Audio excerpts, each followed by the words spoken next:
What about targeting the supreme leader? Is that something that is a step too far for the administration? Is regime change really not a goal right now? It's all just about eliminating Iran's nuclear ambitions?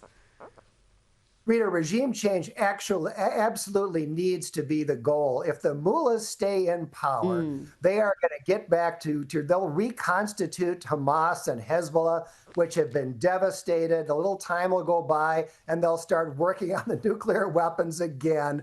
The world is not safe until Iran starts to become a normal, modern country, which is what I think the large majority of Iranians want. So one way or another, I do think regime change needs to be the goal. Now, that doesn't necessarily mean killing the Ayatollah. I think there are various ways that could take place.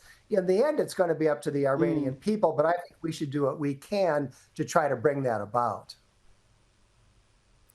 Now, you mentioned the Iranian people and what they want. I want to play you bit of footage from Iran. This was shot by a man in Tehran, footage of Israeli fighter jets over the city near the Supreme Leader's residence. آسمون تهران میدون فردوسی ماشاءالله ماشاءالله بزن حرومزاده رو بزن.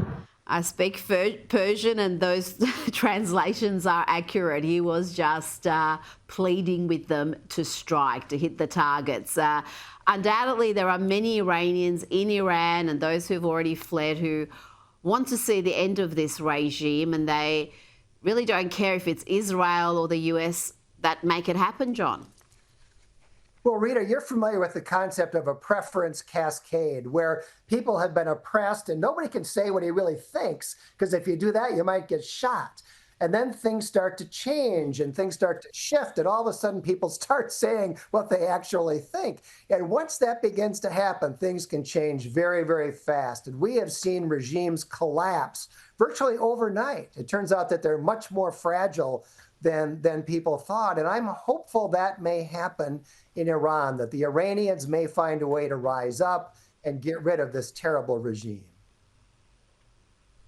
Now, before you go, just on domestic matters, the inflation rate has been lower under Donald Trump than the Biden administration. It's stayed low and, in fact, dropped despite tariff fears.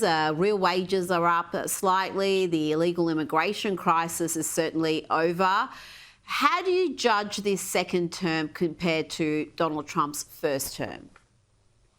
Well, he's off to a much better start, Rita, no doubt about that. And I think a key point is he is fulfilling his campaign promises. He's doing what he said he was going to do. He's closed the border. Real wages are up. Inflation is flat. He's at least begun the process of trying to get a handle on government spending, and he's starting to rebuild the military. These are things he promised to do, and he's doing them. So I think he's off to a terrific start. John Hinderaker, always a pleasure. Thank you so much for your time tonight. Thank you, Rita.